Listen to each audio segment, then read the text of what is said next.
The New York Jets announced 8 virtual DC candidate interviews late last week. We will talk about all 8 of their resumes and which ones would be the best fit for the New York Jets in 2026. It's the DTereman Football Show, and it starts right now.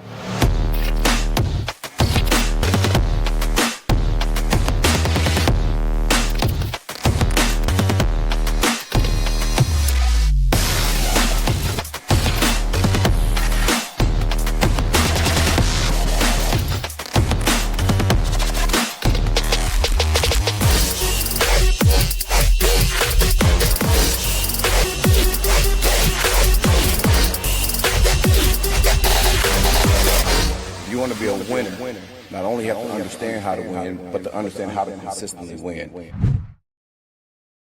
What's going on, everyone, and welcome into another episode of the Believe in Jets podcast.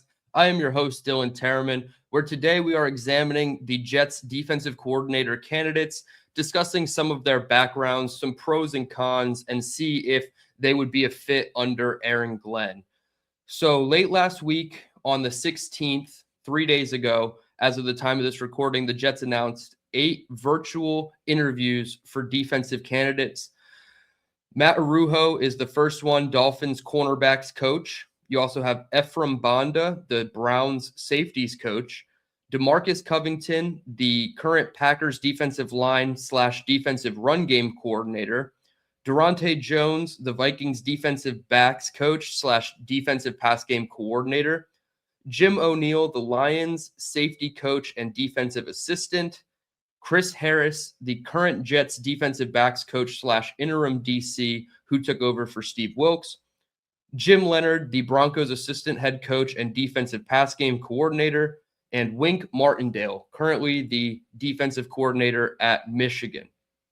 So starting with Matt Arujo, the Dolphins cornerback coach. He started his NFL coaching career in 2022 as the Browns assistant DB coach. He was then promoted to cornerbacks 2 years later in 2024. Allegedly, he was the person who charted all of Vic Fangio's defensive play calls in the 2023 season when Fangio was the defensive coordinator for the Dolphins. So that would probably be the biggest green flag for Matt Arujo's resume. The biggest red flags, however, is that he's never called plays at the college or NFL level. He is, quote, a bit underqualified. And I feel like it would be a complete dart throw hope that he is the next best defensive mind. Going back to that Miami Dolphins 2023 defensive coaching staff, however, while he was charting the plays for Vic Fangio, there was another member of that defensive staff, their linebackers coach, Anthony Campanelli, who is currently the Jaguars defensive coordinator and had done such a good job in his first year as Jaguars DC under Liam Cohen that he is getting some interviews for head coach this cycle. I don't think Campanelli will become a head coach, but you have Arujo and Campanelli both learning under Fangio. We've seen the direct results of what Campanelli has done in Jacksonville, so perhaps there is a little bit of that as a green flag for Matt Arujo as well. Again, you're kind of hoping that he can become the next best defensive mind, but that's Matt Arujo, Dolphins cornerbacks coach. Next, we have Ephraim Banda, the Cleveland Browns safeties coach. He's been in that role since 2023, so 3 seasons in that same role. And this past year, Cleveland allowed no 300-yard passers, and they were also the number 3 defense versus the pass. Obviously, it helps when you have a great player like Myles Garrett, who almost got more sacks than the Jets' entire team in 2025, of course, breaking the record.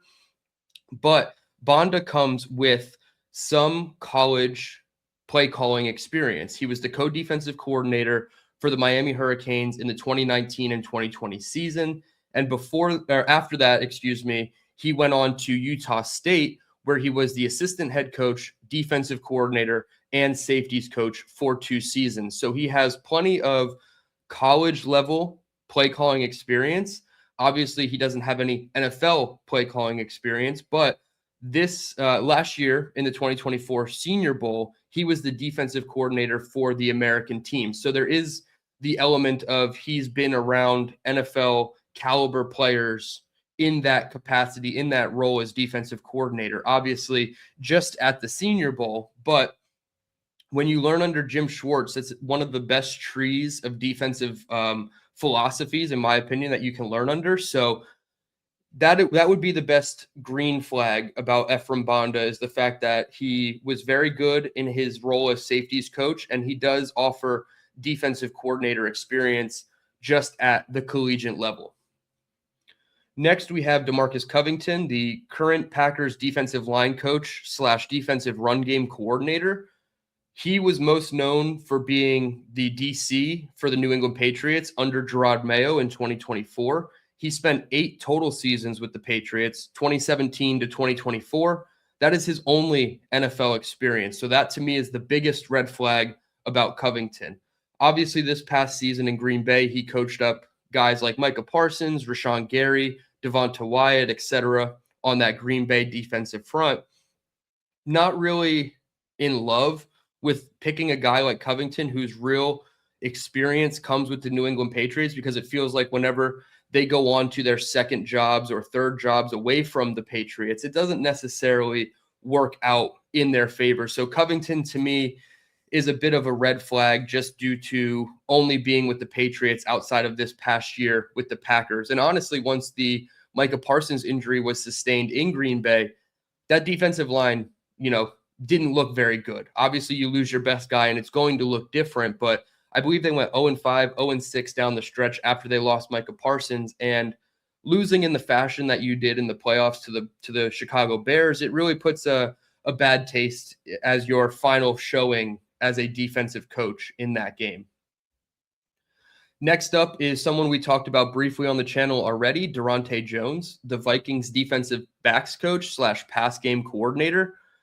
This past season, the Vikings finished second against the pass and third in overall yards allowed, and they were also top 10 in takeaways with 21.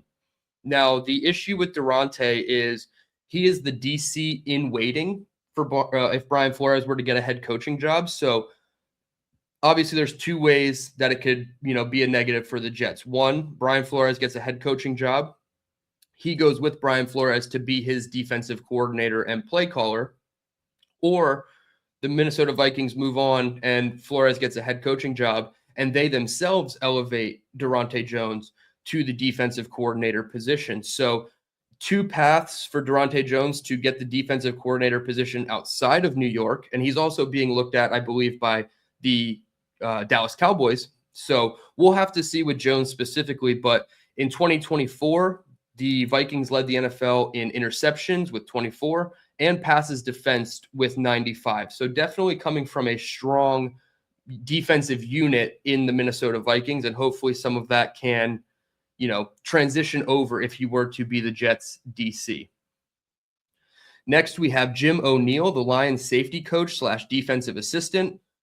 Obviously, crossover Detroit with Aaron Glenn. He coached up Kirby Joseph and Brian Branch to their best seasons in 2024, also under Aaron Glenn. Jim O'Neill comes with coordinator experience. He was the DC at Northwestern from 2021 to 2022, but he was also the Browns DC in 2014 and 15, and then the Raiders defensive coordinator in 2016. So he does come with college and NFL defensive coordinator / play calling experience, although at the NFL level, it was over a decade ago, and in college, it was 4 to 5 seasons ago.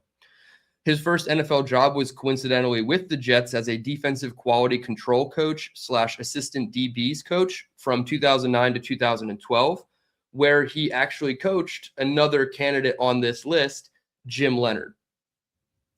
Next, we have Chris Harris, the current Jets defensive backs / pass game coordinator, who then got elevated to interim DC after Steve Wilks was fired for the remaining 3 or 4 weeks of the 2025 season. So Chris Harris, we don't have to spend a lot of time on. We understand the defense looked very bad even when he took over for Steve Wilks. You can blame the talent. You can blame the coaching. It's certainly a mix of both in that scenario.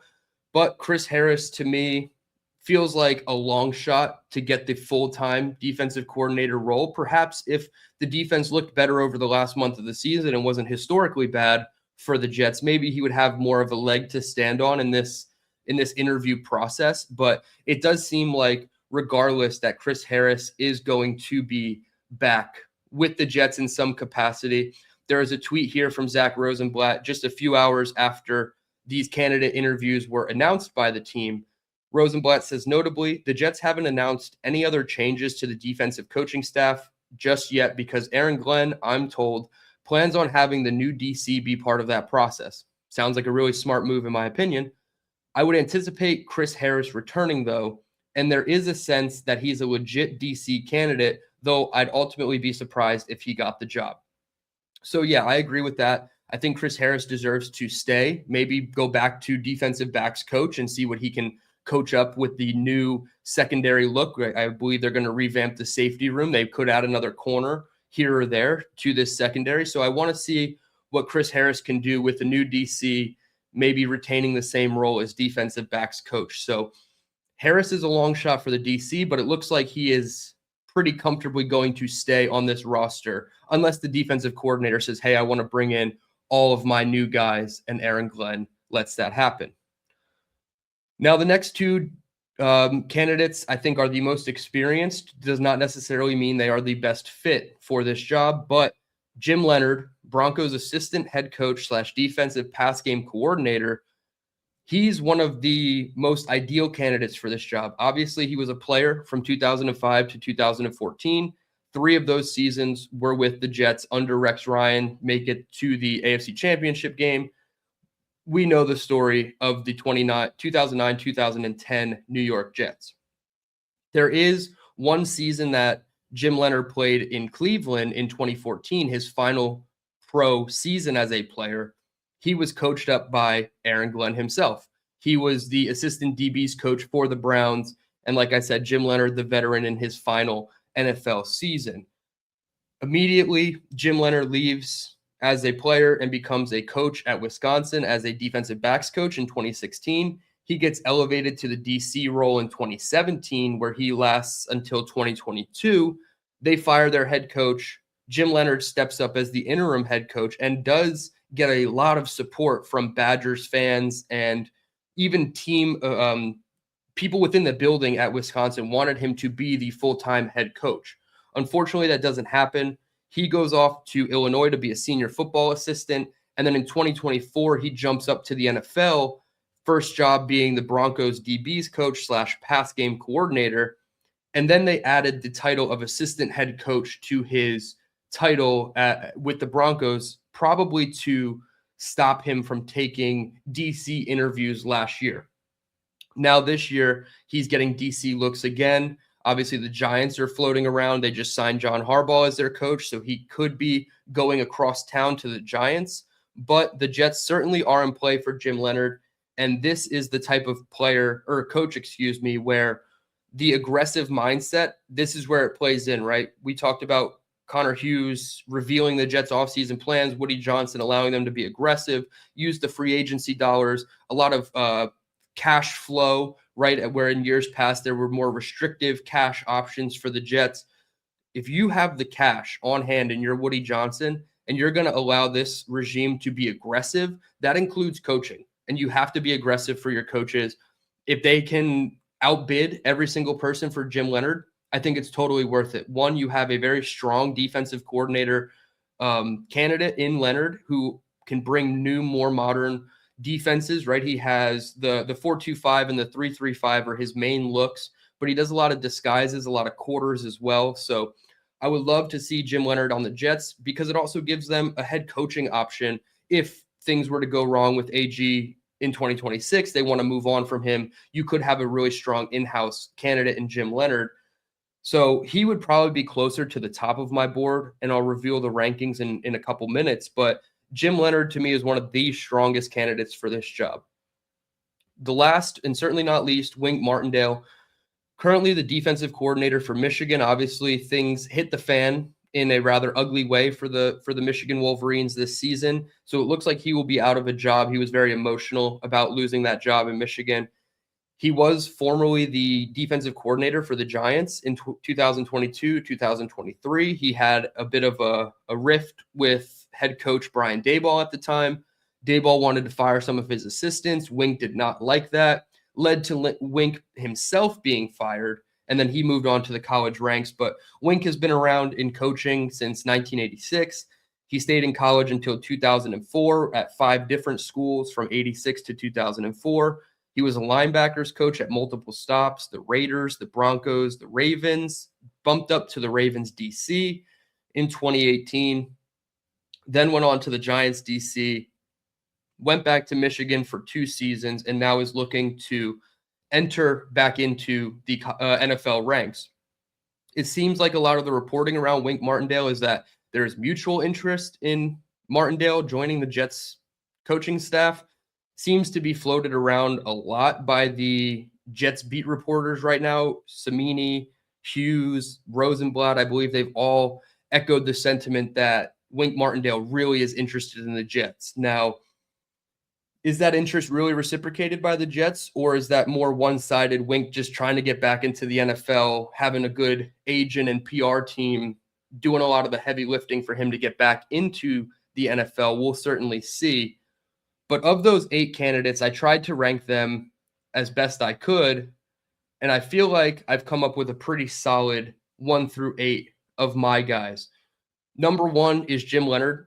Far and away, he would be the best guy. I don't care if you have to overpay to get a Jim Leonard. I feel like what he's done with the Broncos, what he did in Wisconsin, obviously he comes from the Peyton tree. He knows the crossover between Peyton and AG. He was coached by AG. There's just so much intersection between Jim Leonard and the Jets specifically, whether it's coaching or the organization itself, that I feel like it would be just such a perfect fit for Jim Leonard. The only negative I can think of with Jim Leonard is Jets fans don't really like Aaron Glenn, a former Jets player now. So does bringing another former Jets player in make it worse for a Jim Leonard if things don't work out here? I don't know if the fans will turn on him like they have with AG, but bringing in a former player, I guess, would be the only red flag, and it's such a minor red flag for Jim Leonard that he is far and away my number 1 candidate for this job.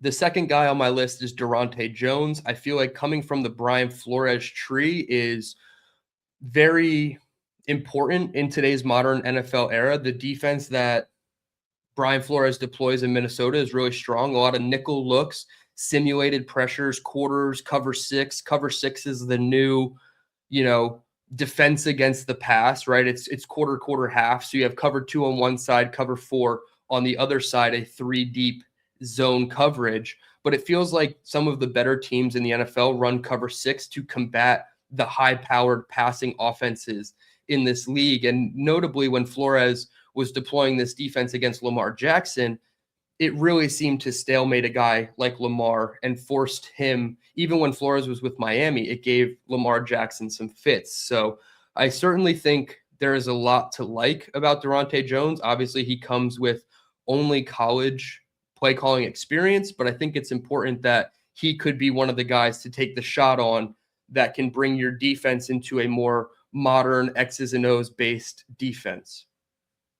Similarly, Ephraim Banda from the Cleveland Browns, he's my number 3 for a lot of the same reasons with Durante Jones, right? He comes from the Jim Schwartz coaching tree, so something that is, looked at like highly sought after in this league. I think Jim Schwartz does a great job with multiple defenses as well. He does more 4-2-5 and 3-3-5 looks. Does a lot of split field coverages. So you're talking about cover 2, cover 4, less blitz, more coverage. So while Durante Jones might be more blitz heavy and, disguising simulated pressures, Ephraim Banda is probably more based on coverage tendencies and less blitzing, right? If you looked at the Cleveland Browns, obviously they have Myles Garrett, so you don't have to blitz a ton, but it felt like he was very much back-end coverage oriented than how many can I send at the quarterback. So for similar yet different reasons, I think Ephraim Banda would be just as good of a candidate as Durante Jones. He only comes with defensive coordinator experience at the college level, Utah State, and then co-DC with the Miami Hurricanes. So no NFL experience at the play caller level for Banda, but I do think his past under Schwartz and what he brings from a philosophical standpoint could fit the Jets. A lot of people are kind of poo-pooing this guy that I have next up in Jim O'Neill just because he's from the Detroit Lions. It feels like a very easy out for Aaron Glenn to take this route to go get a guy from his former coaching staff. I don't think Jim O'Neill is necessarily a bad candidate. There are obviously red flags, like I just mentioned, but the green flags to me would be he has crossover with the Jets. He coached a guy like Jim Leonard, and he is more of a traditional 3-4, so cover 3, cover 2 looks, which might not necessarily fit Aaron Glenn's style, but when talking about the things that Aaron Glenn wanted with his defensive coordinator hire, the synergy, the ability to sit down and relate and talk ball and have a similar mindset about defensive football, I think Jim O'Neill would fit those categories. So I don't necessarily love if Jim O'Neill was the hire, but I don't think it's as bad as he should be number 8 and he's the worst of all 8 candidates. I certainly don't think that. Number 5 would be Matt Arujo. He has 0 play calling experience. So the biggest thing for me that you're hanging your hat on is that he learned under Vic Fangio. He charted all of Vic Fangio's plays. So he knows all the checks, all the adjustments, all the different looks that Fangio has. And again, can you replicate something like Anthony Campanelli did in Jacksonville? I don't think many people, loved the hire of Anthony Campanelli from the Jacksonville Jaguars, but is there a way that you can have a similar success path with an Arujo coming from the Vic Fangio tree? So you have Brian Flores, you have Jim Schwartz, and you have Vic Fangio.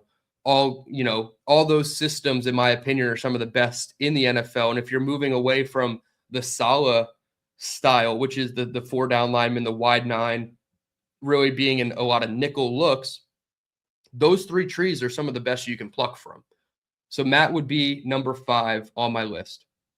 The last 3, numbers 6, 7, and 8, I feel like really could go any way, and I don't love any of these hires. I'd actually be a little upset if the Jets hired any of these guys. First is Wink Martindale. The positive about him is sometimes he can turn chicken shit into chicken salad, and he can make the most of his personnel, which I feel like with the Jets would be a plus.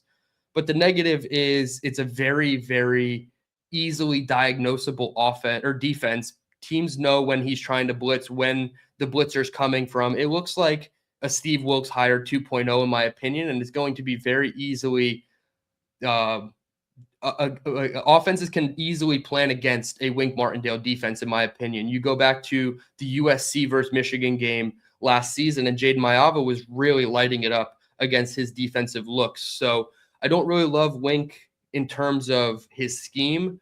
Obviously, I think from a attitude and mindset from that perspective, he would be a good fit for the Jets because he doesn't take a lot of shit.